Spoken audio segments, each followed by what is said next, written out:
កាលពីថ្ងៃ15សីហា2023លោកសំរងស៊ីបានផ្ដល់បទសម្ភាសន៍ឲ្យទូរទស្សន៍អង់គ្លេស BBC នៅទីក្រុងឡុងរាជធានីចក្រភពអង់គ្លេសក្នុងកម្មវិធី HARDtalk នៃទូរទស្សន៍អង់គ្លេស BBC អ្នកសារព័ត៌មានដែលសួរវាគ្មិនកិត្តិយសគឺសួរឆ្លេចកុំឲ្យឆ្លើយរួចតែលោកសំរងស៊ីបានឆ្លើយសំណួរយ៉ាងពិបាកទាំងអស់ដោយមិនធ្លាក់ក្នុងអន្ទាក់អ្នកសួរឡើយលើសពីនេះទៀតលោកសំរងស៊ីបានឆ្លៀតឱកាសដ៏កម្រនេះដើម្បីអំពាវនាវឲ្យសហគមន៍អន្តរជាតិជំរុញឲ្យរបបហ៊ុនសែនអនុវត្តកិច្ចព្រមព្រៀងទីក្រុងប៉ារីសថ្ងៃ23តុលា1991យ៉ាងត្រឹមត្រូវនិងពេញលេញមានចំណុចពីរដែលសំខាន់ជាងគេគឺ 1. រៀបចំការបោះឆ្នោតឡើងវិញដើម្បីឆ្លុះបញ្ចាំងឆន្ទៈប្រជារាស្ត្រខ្មែរពិតប្រាកដដែលចង់ឲ្យមានការផ្លាស់ប្ដូរ 2. ធានាឯករាជ្យភាពនិងអព្យាក្រឹតភាពនៃប្រទេសកម្ពុជាដោយបញ្ឈប់របបហ៊ុនសែនដែលយកប្រទេសកម្ពុជាធ្វើជារណបចិនកុម្មុយនីសដោយកាលពីសម័យប៉ុលពតអញ្ចឹងដែរ Now on BBC News, Hard Talk asks tough questions in interviews with people who are shaping the news.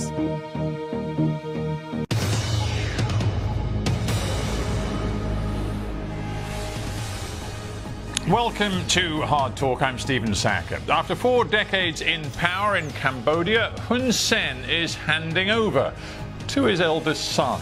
Dad will remain leader of the ruling People's Party, so significant change seems unlikely for either family or country. Given years of economic growth and a key strategic position in Southeast Asia, maybe the status quo is acceptable to most Cambodians. Well, it's hard to know, given the repression of political dissent. My guest is the veteran exiled opposition leader Sam Rainsy. Has Hun Sen outwitted his enemies?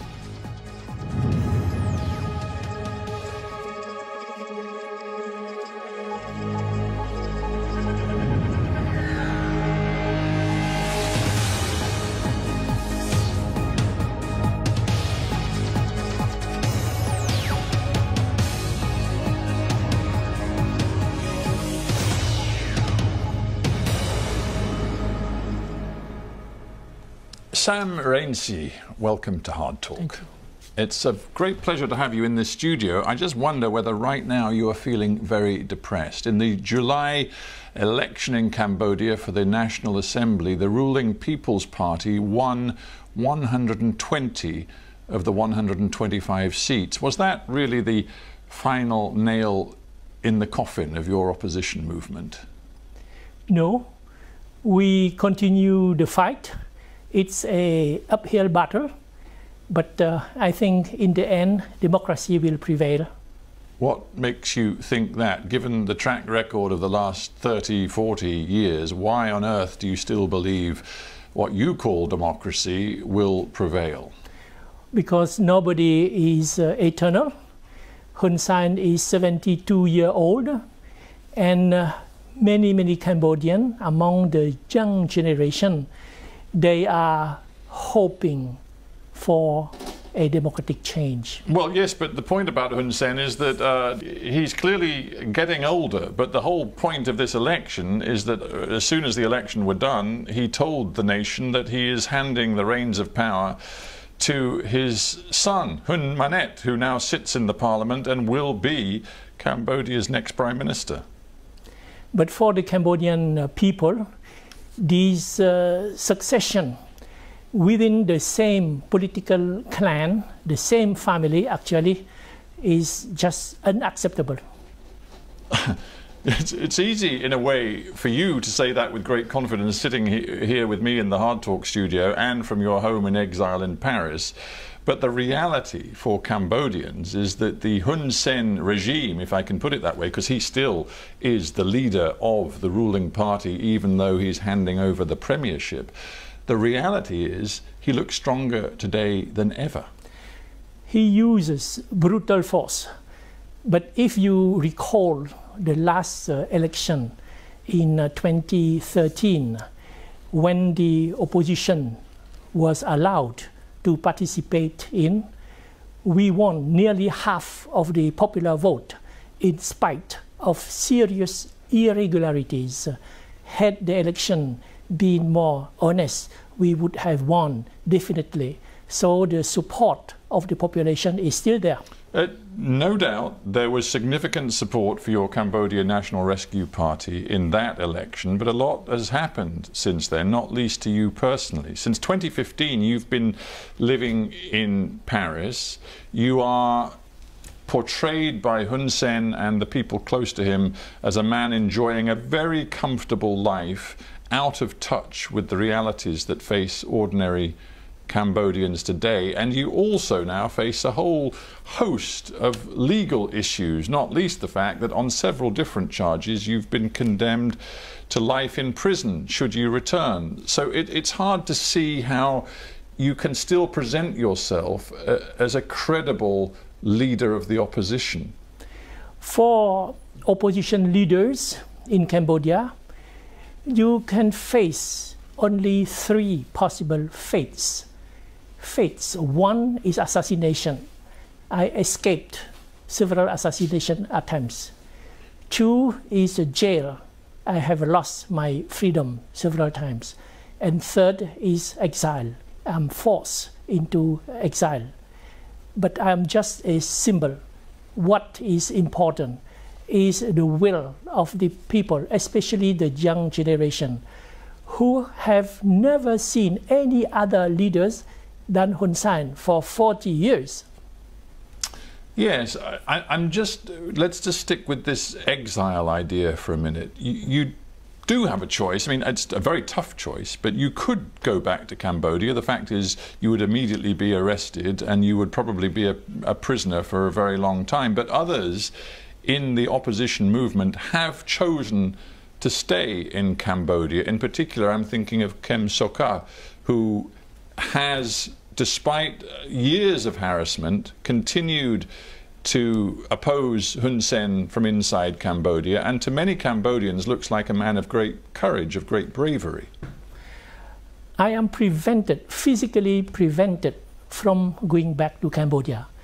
Hun Sen has banned airline companies who would carry me back to Cambodia. So how did you feel? Because there's been tension between you and Kem Sokha. You were collaborators, in a sense, you were co-founders of the Cambodian National Rescue Party, but you seem to have parted company on several different issues. And his daughter, he has been convicted to 27 years, I believe, currently under house arrest, but his daughter has been quoted as saying, quoting him, that a leader never asks supporters to do what he isn't willing to do himself. Is that a problematic idea for you? Not at all. I will go back to Cambodia immediately when Hun Sen stopped preventing me physically from going there. I'm ready to go, but how can I go? No airline would carry me. And if I go by land, I am prevented from entering Cambodia. Hun Sen said he will ask his soldiers to dig trenches and to fire me with machine guns, preventing me from just moving into Cambodia. So how can I do? You've just made a whole series of extremely serious allegations directed at Hun Sen. Of course, he's not here to refute them, and what the Cambodian government has always said is that you have been accorded due legal process and you have been convicted in Cambodia's courts. It's almost impossible to be an active opponent of Hun Sen and his associates inside Cambodia today. There are many political prisoners. Street protest is virtually impossible. Dissenting voices in newspapers have been closed down. So I appreciate it is very difficult. Nonetheless, you seem to have achieved something which is sort of extremely problematic for the opposition. You've split the opposition. There are many opponents of Hun Sen inside Cambodia who now find you to be problematic. I think this is a small group of people who do not represent the general population. The general population continue to vote for another opposition party. We collect, in spite of the very little time left to prepare the last commune election, we collected nearly 1/4 of the popular vote. And for this year election, we were prevented from running because Hun Sen knew that the trend is very strong in favor of the opposition that I represent. Well, but why is it then that the leader of the Candlelight Party, which since your party was dissolved, the Candlelight Party took on the mantle as the main opposition party in Cambodia, and its veteran leader Kong Korm has made a point of saying, we have nothing to do with Sam Rainsy, and we want nothing to do with him. Why has that happened? This is because Hun Sen is paranoid. The previous name of the Candlelight Party was the Sam Rainsy Party. I founded that party. But Hun Sen would destroy anything which is related to me. So you can understand why the current leadership of the Candlelight Party want to distantiate themselves from me, otherwise they will be dissolved or they will be put in jail. Yeah, I mean, you've chosen again to point your fire, you've targeted Hun Sen in that answer. I'm asking you why senior figures in the Cambodian opposition, including Kong Korm, don't want to be associated with you. And it seems the answer is, which you didn't want to give me, but it seems the answer is that they want to distance themselves from a lot of your political rhetoric, which they find inflammatory, and some of it even racist, nationalist, xenophobic, and racist. I think it is out of fear. Hun Sen has the National Assembly. No, but forgive me, you've made many allegations about Hun Sen. I'm now not actually talking about Hun Sen. I'm asking you to account for your own language over many years, going back a decade. There are many examples of you using inflammatory, racially charged rhetoric, particularly directed at the small ethnic Vietnamese population inside Cambodia. And some of your fellow opponents of Hun Sen do not like your language. It is not for this reason. It is out of fear that they want to distantiate themselves from me. I was invited to Vietnam. I was received by the Deputy Prime Minister, by the Foreign Affairs Minister, meaning that they consider me as a representative of the Cambodian people, and they respect me, receiving me as an official guest. So have you stopped using a word? I'm not going to use a word, but you for years used a word to describe Vietnamese people in Cambodia, which is regarded widely as a slur, as derogatory. Have you stopped using that word? No, it is a matter of, it's a controversy. People who are native Cambodian, who speak Cambodian or Khmer naturally, they don't consider any word that we use currently in Cambodia as derogatory. You're not going to apologise for your use of language. Are you going to apologise for saying things like this? Now, this was 9 years ago, but I don't know if you still believe it today. You said of the Hun Sen leadership, you said that leadership is destroying our country, murdering it bit by bit, and they are giving the... And then you used this racial derogatory word, which I'm not going to use. They are giving the Vietnamese, you meant, the chance to kill Cambodia. Do you apologise now for saying that? No, I didn't say that it is a bad translation. I said that Cambodia has lost territory to neighboring countries. For instance, the island called Troll, Koh Troll, we lost that because Hun Sen signed a treaty giving that island belonging to Cambodia to a neighboring country. So I have nothing to apologize because this is the truth. Well, there are many human rights workers who worry that you've stirred up racism. To quote Phil Robertson, who did work for Human Rights Watch in Asia, when you were saying some of this stuff, he said racism is a problem that encompasses not only Rainsy's party but also other parties as well. It is an ongoing problem, and the way you were using the language, he said, it could mean it bursts out into larger violence. So I just wonder whether you've got any regrets about the way you used this xenophobic nationalist tone. No, not at all. For instance, the spokesperson for the government used the same term. So it means that it is a common language, whether you are in the opposition or in the government. Do you think nationalism is a vehicle you can use to erode support for Hun Sen and now Hun Manet? We don't need nationalism. There are enough serious problems facing the Cambodian people, which is poverty, which is corruption, which is social injustice, which is deforestation, which is a modern form of slavery.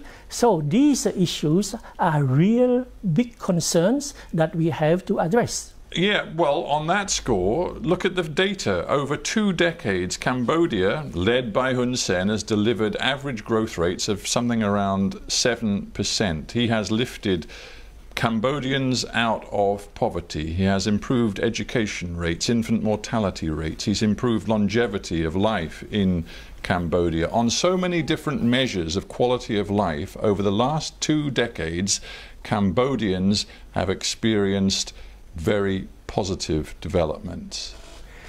The contrary would have been surprising, because Cambodia came from a very low level.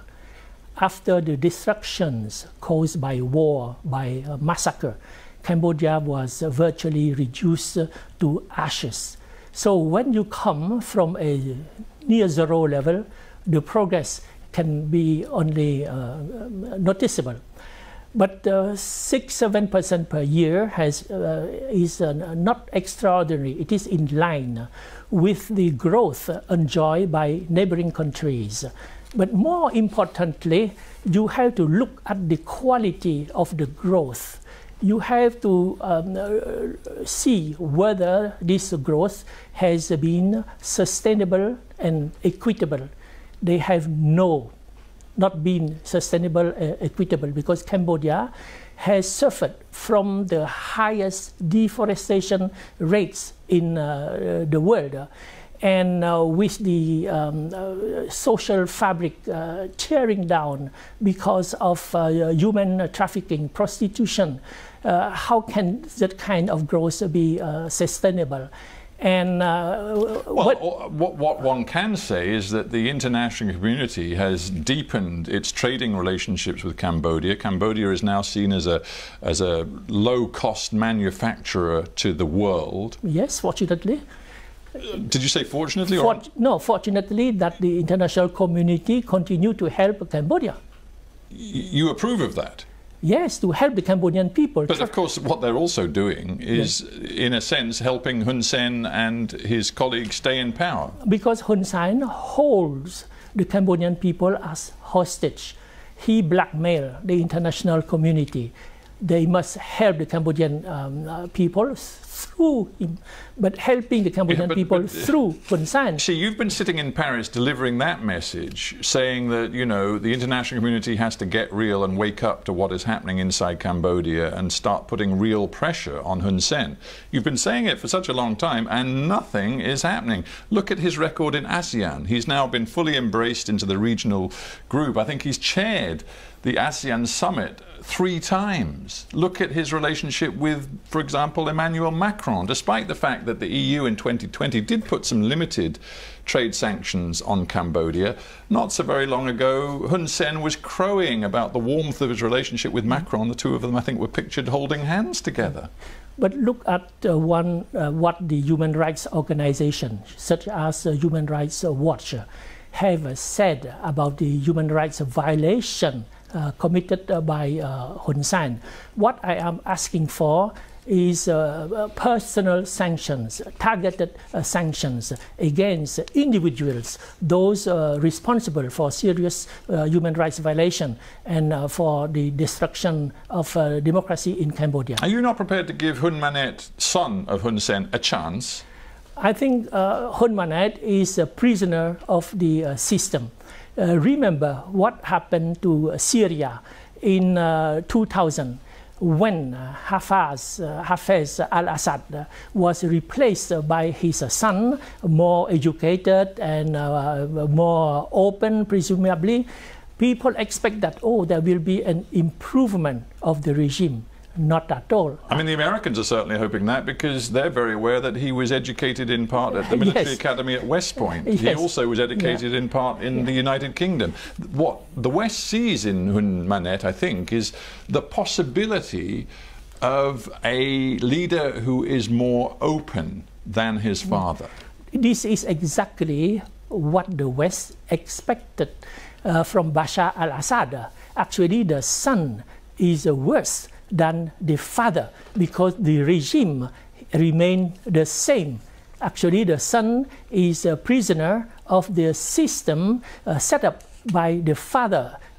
This is true in Syria as well as in Cambodia. Well, whether or not that message is getting through in capitals like Washington and London, it certainly doesn't seem to be cutting any ice in the capital that arguably matters most when it comes to diplomacy, and that is Beijing. Because Beijing has, it seems, an ironclad alliance with Hun Sen and the current Cambodian government.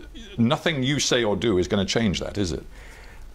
Because the strategic alliance between Hun Sen and Beijing is crucial to Hun Sen, is existential to Hun Sen.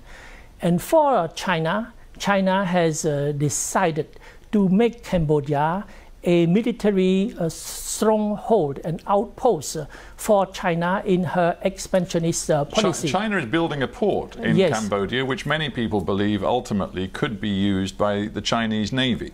Yes, it is why the West must accept the fact that Hun Sen and Hun Manet will depend on China for their very survival. Actually, Hun Sen is very admirative of the Chinese model of government, of their sophisticated means to control the population. So, Mr. Rainsy, you have a strategic choice to make of your own, because you obviously hope that you are still speaking to the Cambodian people, getting your message across to the Cambodian people. So what is your message to them today in terms of the geopolitical rivalry between the United States and China, which is so important to your neighborhood in Southeast Asia?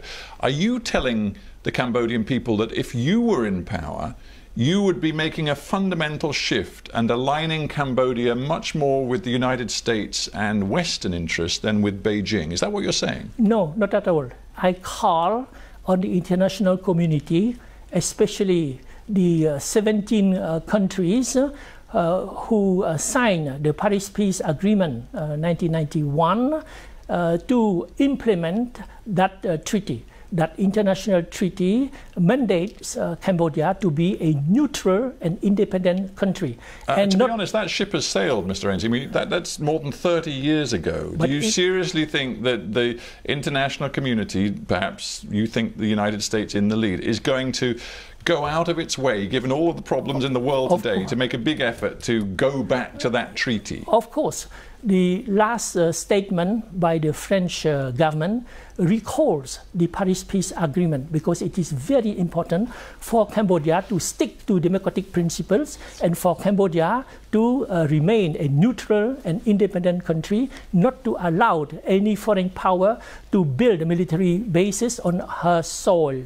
So your message is you still want to believe that the 1991 peace accord can be implemented some 30-something years later. But in the meantime, what are you going to do now? You sit there in Paris. You've told me you absolutely can't go home. There is no room for maneuver for any opposition group in today's Cambodia. What can you really offer the Cambodian people? this can change any time. A political leader in Cambodia, like former King Norodom Sihanouk, he was in exile for many years. Hun Sen himself, he had to flee the country to escape massacre from the Khmer Rouge. So what I call for is a free and fair election. Let the Cambodian people decide. Not Hun Sen, not Sam Rainsy, but the Cambodian people decide through real elections. Do you believe that there ever could be a popular uprising, some sort of street movement that was capable of bringing down the current regime? I don't call for that. I just call for peaceful democratic process, meaning free and fair election. And this is, according to the Paris Peace Agreement, this must be organized with the support of the international community. If you stop respecting an international treaty, where are we going to? What is the use of signing any international treaty if you don't respect them? Sam Rainsy, I thank you very much for joining me on Hard Talk. Thank you. Thank you.